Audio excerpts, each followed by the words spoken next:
Welcome back, GED scholars, to the Introduction to the Social Studies series that we are presenting to you. In this video, we are going to do an introduction to the concepts, or otherwise called the social studies practices, that you want to make sure you're familiar with before you jump in to actually take the exam. The social studies exam, as you can see from the screen, will be made up of civics and government, economics, US history, geography, and the world questions. And so if you're thinking like, oh my gosh, is that how many questions are there going to be? There's roughly 46 to 49 questions on the exams. And some states require that you take a civics exam. So you're actually taking 5 exams in total, not just 4, to receive your high school equivalency diploma. So if you're not sure if the state you are in requires a civics exam, go ahead and visit GED.com. This is the website that you want to make sure you are registered on because it's where you sign up for the exams. When you come to the home page, you will hover over about the test and then come down here where it says price and state rules and go ahead and click on that. And then down here, you're going to choose the state that you are going to take the exam in. So I'm going to use Arizona for our example. And this one's going to give me the price that I would end up paying per exam, per subject. But I want to also view state rules. So after clicking there, I'm going to scroll down and it has top policies. And then down here, there's the question, are there any additional state requirements for me to pass my GED test? So I'm going to go ahead and click on that. And it says right here, Arizona also requires that you pass the Arizona Civics test in addition to passing the GED test and so on and so forth, as I mentioned. So in the second paragraph, though, it reads, students will be required to score 60% on the Arizona Civics test. So folks, the thing is that this exam that they're talking about, it's 100 questions, and it happens to be the same exact exam that is given to people who are getting their citizenship here in the US. Then after doing a search, I was able to find the packet that is shared with people who, as I mentioned, are trying to get their citizenship. And like I said, this is going to be the tool, well, the best tool for you to study if you are testing in Arizona or any of the other states that require you to take the civics exam, because what this packet is doing is basically presenting questions and then answers. And if you're like, okay, I understand I need to study this to pass a civics exam, but what about if I'm in a state where I don't have to pass the civics exam? How does this help me when it comes to the social studies exam?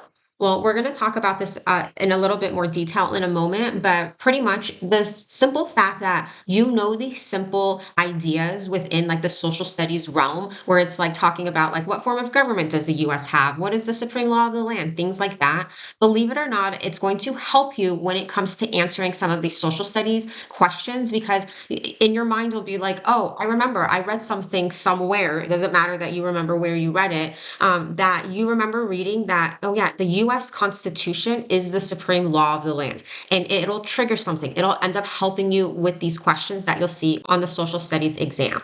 So I left a link to this packet down in the description box below. So if you want to download it, please go ahead and click on it. So when it comes to passing the social studies exam, yes, it is going to require you to study. And obviously we saw that there are different parts of the exam. We have questions that are going to be about, economics. You're going to have questions about US history, things like that. And so what you want to be mindful of, though, is that it's important for you to make sure, once again, that you are studying for these different subtopics, reading social studies material, reading content that is related to the same content and concepts that you're going to see on these exams. And so we can see from this GED.com blog that I've shared the link in the description box below, folks, but you can see what they're telling you about what you really should be focusing on versus things that you don't need to focus on. So right down here, do I have to memorize historical dates and names? No, you don't need to memorize the specific date and names, but you need to be able to interpret the events and the ideas. And so you just want to be, once again, mindful that when you are studying, it's all about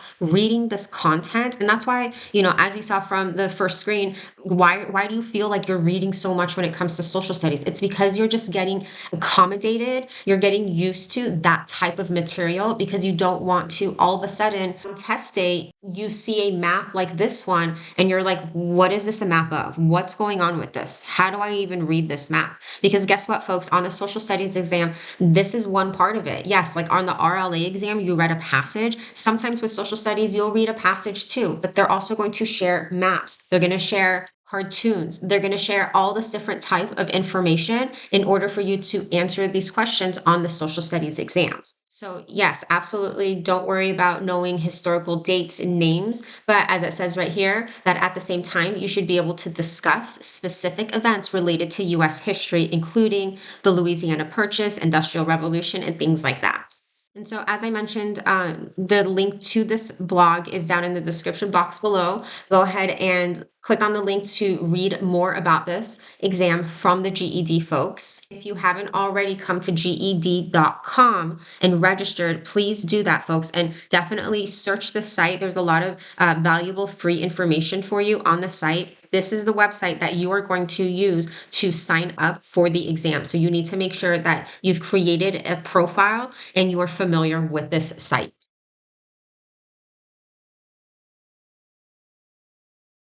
So I did a quick search to see what students have been saying about the social studies exam, how they feel about it, different study tips that they might have if they have already taken the exam. And I ran into this one, and this was on Reddit, and it was posted 9 years ago, and that's why I'm kind of surprised that I hadn't seen it yet. But basically, in this report that the student was giving back to us was that they took the exam and that they were just like, hey, they studied for months beforehand because of how people said that the test was scary.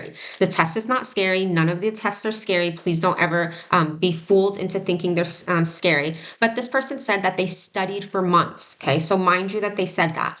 But then it goes on to talk about like nothing from the book was there, literally not a single thing. It was all read this paragraph, tell me about it, whether it's a fact or opinion. And so they basically go on to just share their experience taking the exam. And if you're wondering where they're like, what book? They actually studied from the same study book I have my students study from, which is Kaplan's GED study guide. So keep that in mind that they studied from this book for months. They're saying that like nothing from the book was where it should have been on this test. But then they go on to write down here, they end with, I ended up scoring 179 out of 200, which is college ready plus credit. They gave me 75 minutes. And I finished with 25 minutes left, but I used the rest of the time to review, which every student should do. I tell my students, you pay for a certain amount of time. You don't leave until the last minute. Like use up all your time.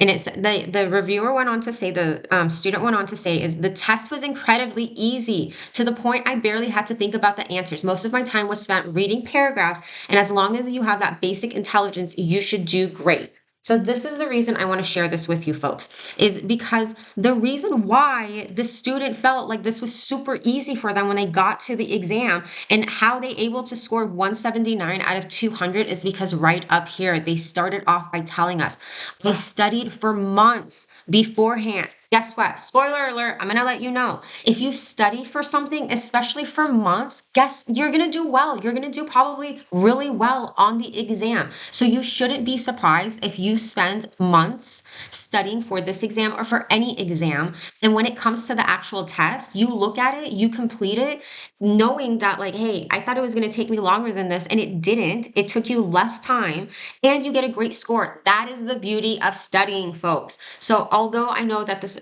student was trying to share like, oh my gosh, whatever you studied, it wasn't even on the exam. It was a waste of money. No, dude, that Kaplan GED study guidebook helped you. The fact that you dedicated months of studying helped you pass the exam.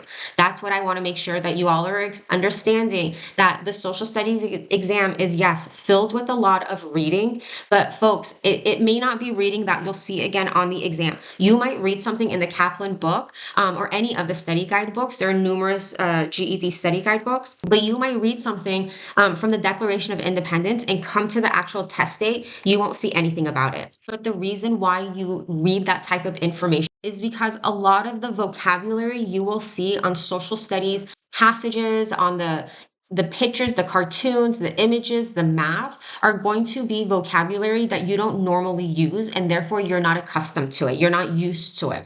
And so as you can see from the screen, vocabulary is very important when interpreting information in order to make inferences. And this is vocabulary for any topic, folks. Vocabulary when it comes to RLA exam, the science exam, right? There's a lot of words in science that you may not know because you've never heard it, you may not remember learning it because you don't use it so much. So there are different tiers, obviously, of vocabulary. The simple point, though, is that you need to make sure you are reading as much of the social studies documents, the material that you find in these study guides. So when it comes to test day, you're not surprised with what you see on the actual exam.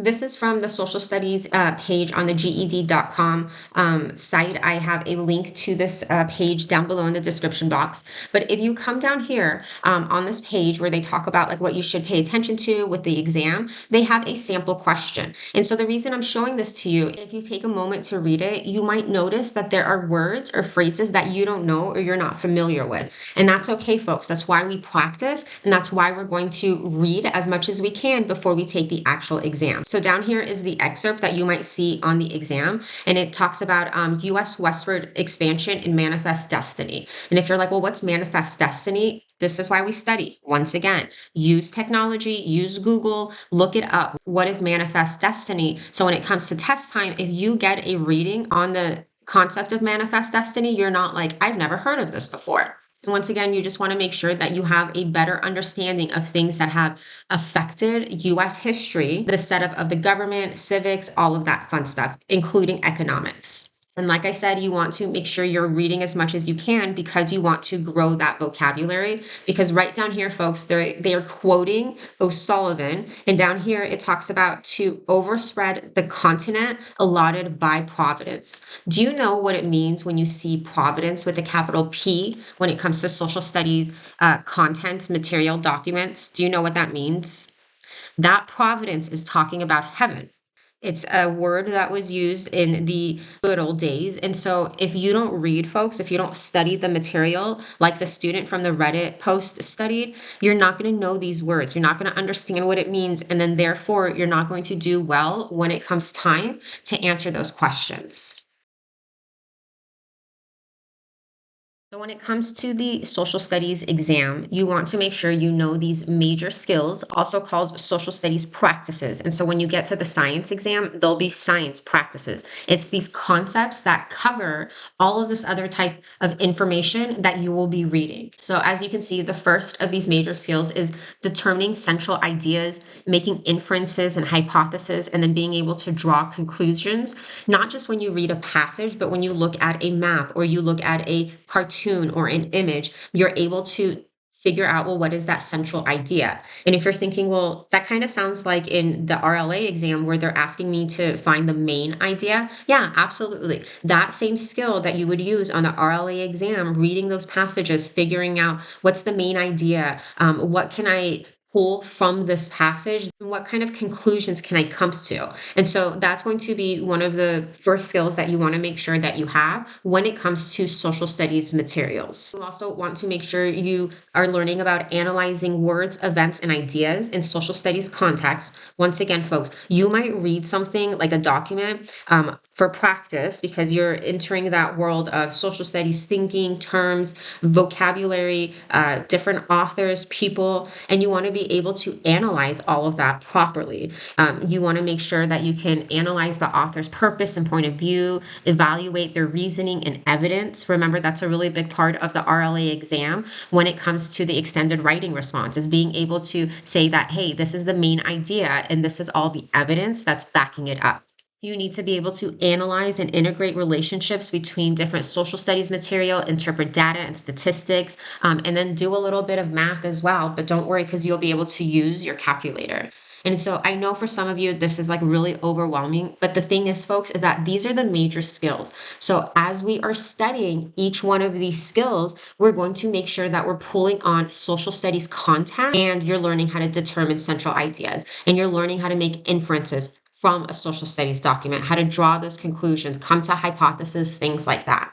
So you want to get started, folks, and I've left a few links down below in the description box, places that you can go and visit. And folks, you're going to come to Khan Academy. Go ahead and either go to khanacademy.org or come into Google and you can search it. What you want to do is notice that already when I search it, this first one right here, central ideas and details, this is something that would be considered one of those social studies practices or major skills. And so you want to make sure you are Starting now, folks, make sure you are practicing because when it comes to exam time, these skills, knowing these skills is going to help you tremendously. Thanks for watching this video, folks, introducing the GED Social Studies exam. Once again, there are 4 subtopics or content areas. 50% of the exam will be civics and government. So definitely want to make sure you read up on civics and government. We have US history at 20%, and then economics and geography and the world history makes up 15%. Remember, there's about 46 to 49 questions, so just be mindful of that as you are studying. Please remember, we are going to have videos that cover those 7 social studies basic skills, and it's important for you to start reading, start practicing now, as we saw from the Reddit student who studied so much and then all of a sudden was like, that was the easiest thing I've ever done. Well, no wonder you studied. There are links below to different websites that I would think would be beneficial for you to visit, like National Archives, America's Founding Documents, Congress.gov, because these are going to be documents that you want to read before you actually go take the exam. You might not see this exact same map, but you want to be familiar with this map. You want to be familiar with this concept of the colonial triangle trade, just as much as you want to be familiar with the concept or the fact that there was a labor movement in the early 20th century and what that entailed. PBS is another great source that is valuable for you to use and visit their site to learn more about different historical documents. They have videos, things like that. For those of you who are maybe like, I really don't want to read that much, I understand that. Just know that when it comes to the actual exam, you have to read. So please make sure and subscribe below so you are notified every time we release one of these social studies major skills, determining the central idea, analyzing different things like words, events, the author's purpose, trying to find out where is the evidence within the passage or within the image, the map that you're reviewing. And as I mentioned, go ahead and download that PDF where whether or not your state requires you take a civics exam and just learn the facts, folks, because the goal is to pass the social studies exam with flying colors. So it's not going to hurt to study as much as you possibly can. You know what you're doing, folks. You've got this. Keep your head up.